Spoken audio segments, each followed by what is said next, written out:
guys, welcome to my channel. My name is Arden. Today we are going to talk about all the books that I read in March. This is my March wrap-up part 1. If you're new here, my name is Arden. Welcome to my channel. I make videos about books and I talk about books, and sometimes I make videos about my life. So if you can spare a few minutes once a week for my videos, click that subscribe button, click the notification bell to keep yourself notified, and watch my videos when they come out if there are something that you might be interested in. In this video, I'm only going to be discussing my opinions, my thoughts, my ratings, and I'm not going to be explaining what the stories are about, mainly because I usually don't like to dive into a story knowing what it's about.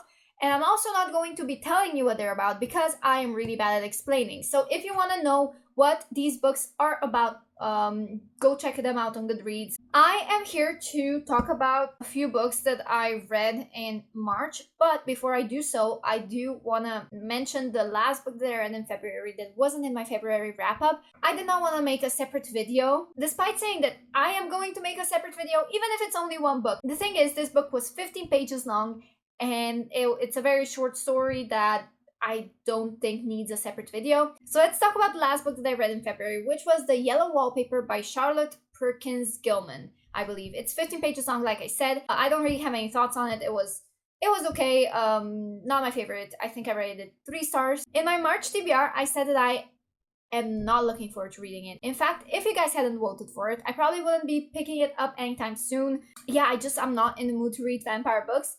And the book that I read is Bloodlines by Rochelle Mead. I know I had my reservations. I know I didn't want to read it. I know I said I wasn't in the mood, but this was probably the most enjoyable book of March, which is so surprising. I didn't really think that I would love it this much, or actually I didn't really think that I would enjoy it at all. The way Last Sacrifice ended, which is the last book in the Vampire Academy series, it had such an open ending. I was just done with Vampire Academy as a whole by that time. I wasn't really looking forward to Bloodlines, but I'm glad that I picked it up because it was so fun. I love the layers the story provides. Rochelle Mead, she knows how to create intricate worlds with politics and layers and friendship, and there's all these things that come into play and affect how the story keeps going. I thought Bloodlines was far better than Vampire Academy. I really enjoyed it far more, and I'm really happy to continue with this series, which I will definitely in the future. I gave that book 5 stars, and then moving on to the book that I gave 3 stars because I just was so disappointed. After reading the first book, I really thought that this book was going to be so much more enjoyable. Granted, I read the first book a few years ago and I don't remember anything about it. I know a lot of people have issues with it, but I personally didn't, just because I wasn't a critical reader or I didn't analyze the books that I read, and I still don't.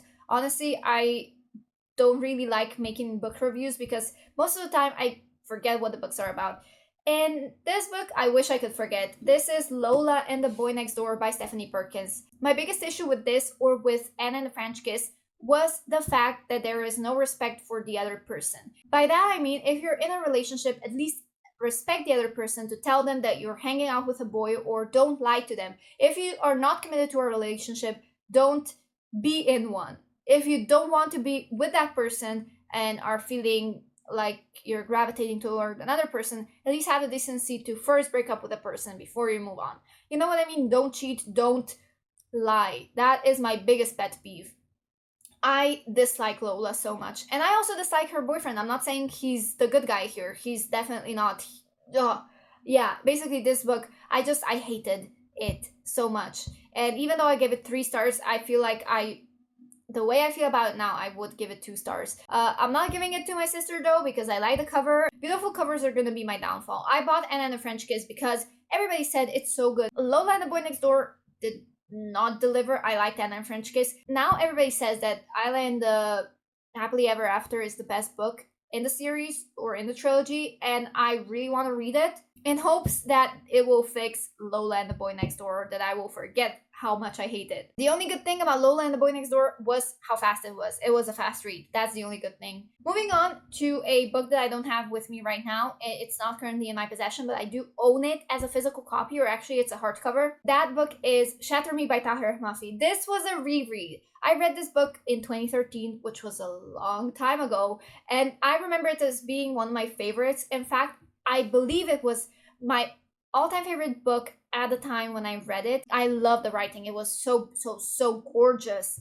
Tahir Mafi, she knows how to write. She has this poetic flow to her writing, and all these, I don't know, all these words that she uses or all these examples are so great. When I first read it, it was a 5-star read, but right now I give it 4 stars. And the first book isn't as enjoyable if you are rereading it because you already know what happens and you just want to get to the good part, but the good part is the end.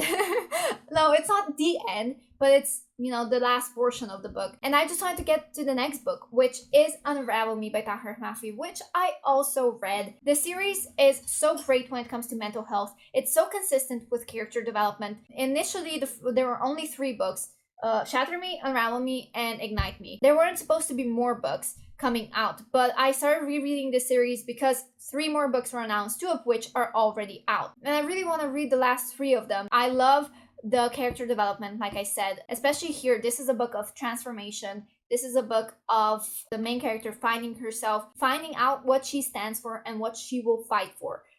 I love Kenji in this book. This is one of the characters, if you haven't read it. He is so incredible. I love their friendship. I love everything about these books. Especially the ending. I don't like the ship that was introduced in Shatter Me because I prefer a different ship, which then is introduced to us in Ignite Me. And this has to be one of my favorite books. Unravel Me and Ignite Me are both 5-star reads for me. Shatter Me, 4-star read. Even though this was also a reread, I am so terrified by the way it ends.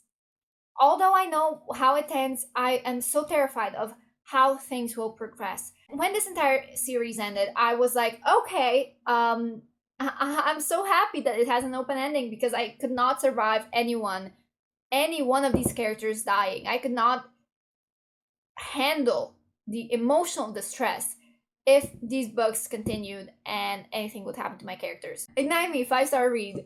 I also read the novellas Destroy Me and Fracture Me, Destroy Me being one of my top favorite novellas. So then I moved on to a book that I read in Slovenian, which was Terapia. This is the Therapy, I believe. It's a psychological thriller. I personally hated this one. I gave it 2.5 stars. I hated it because the beginning was okay and the ending was okay. The middle dragged on. Even though this book is like 256 pages long or short, this book is very short. It dragged on. It took me a week to read, and the ending wasn't innovative or anything new. It did not surprise me. It was also spoiled through this book. It was predictable. So I gave it 2.5 stars. It was not my favorite read. It's not because it's in Slovenian or because it's a psychological thriller. I do believe that there are still plenty of psychological thrillers out there that I will enjoy. I just have to find them first. I've talked to a lot of people about this author that they said that they also didn't like him, or that this book didn't do it for them, or this author didn't do it for them. So maybe it's just that you have to have a very specific taste. I also should note that my sister liked it. My sister gave it, I believe, 5 or 4 stars. So it just depends on your taste. Then moving on, I returned to the Shatter Me series. So after reading the original 3 books, I tackled the first new book, which was Restore Me. Like I said, I was so terrified of how things were gonna go, and I'm still not okay. Everything's ruined for me. But not the world or the writing or the series. My heart is ruined. The character development, again, in this book, it's so good. I really love how Shatter Me series is so realistic in the sense that you can make progress and you can work on yourself and on your mental health, but you will also have setbacks. If you're in really stressful situations, there will be times where you will something might trigger you and you will be set back and revert to your old ways, because it's always easier to revert to what you already know and what is easy. That was terrifying for me. I was so afraid something might happen to the main character or every single character that I love. One thing that I really hate about this book, I gave it 4 stars. I love it, but I hate this thing about this book. Every single character that was introduced in Unravel Me, which is the second book, and then moved on to Ignite Me, every single character introduced in these 2 books was a side character here. They had a far bigger role in other books, but in this book, they had very, very minimal role to play, which I hate. I don't need new characters. I want these to work together and to solve the mess that was created. Don't get me wrong. I like this book. I really, really like it, but I'm not okay. It ruined me. Like, after reading The Fault in Our Stars, that's how I felt with this book. It absolutely ruined me. You know, I'm still not okay. I'm very sad. I'm very sad, and I have to take time off from Shatter Me series. And by time off, I mean I moved on to Shadow Me, which is a novella that talks about Kenji, which is one of my favorite characters.